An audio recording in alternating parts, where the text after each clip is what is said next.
ఇజ్రాయెల్తో వివాదం. ఇరాన్లోని అణు స్థావరాలపై అమెరికా భీకర దాడుల అనంతరం తాజాగా ఇరాన్ సుప్రీం నేత ఆయతుల్లా అలీ ఖమీనీ ఒక బహిరంగ వేదికపై కనిపించారు.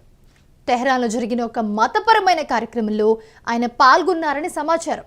ఇరాన్ ఇజ్రాయెల్ ఘర్షణల నేపథ్యంలో ఇంతకాలం ఖమీనీ సురక్షితమైన ప్రదేశంలో దాక్కున్నారు.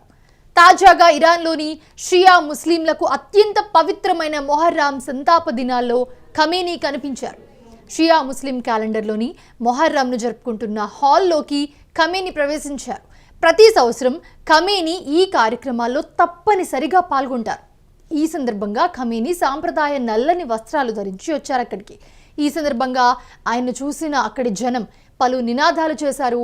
ఆయన్ని చూస్తున్న విజువల్స్ కూడా మనం స్క్రీన్ మీద చూస్తున్నాము. జనమంతా కూడా నినాదాలు చేస్తూ ఖమీనీని స్వాగతిస్తున్నారు. జూన్ 14న ఇజ్రాయెల్ ఇరాన్ యుద్ధం ప్రారంభమైన తర్వాత సుప్రీం నేత ఖమీనీ బహిరంగంగా కనిపించడం ఇదే మొదటిసారి కావడం విశేషం.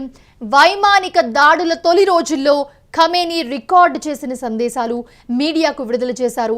ఇరాన్ ఇజ్రాయెల్ ఘర్షణల సమయంలో భద్రత సమస్యల కారణంగా ఖమీనీ బహిరంగ కార్యక్రమాలకు దూరంగా ఉంటూ ఉన్నారు. అయితే మతపరమైన ఆచారాలను గుర్తు చేసేందుకు ఆయన ప్రసంగాలను ముందే రికార్డు చేసి ప్రసారం చేశారు.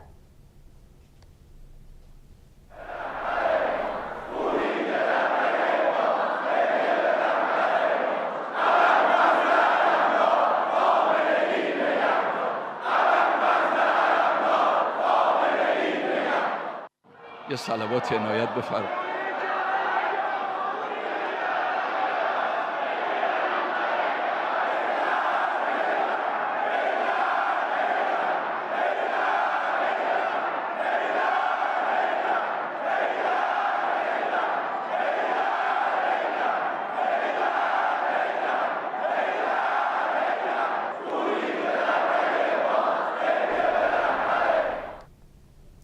రైట్, యుద్ధం తర్వాత ఆయన బహిరంగంగా కనిపించారు. ఒక సభలో టెహ్రాన్లో జరిగిన అషురా కార్యక్రమంలో పాల్గొన్నారు. ఆయన ఇజ్రాయెల్తో వైమానిక దాడుల సమయంలో అజ్ఞాతంలోకి వెళ్ళిపోయారు. అందరికీ తెలిసింది విషయం. ఖమీనీ ప్రత్యక్షంతో ఆయన ఆచూకీపై నెలకొన్న ఉత్కంఠకు తెరపడినట్లయింది.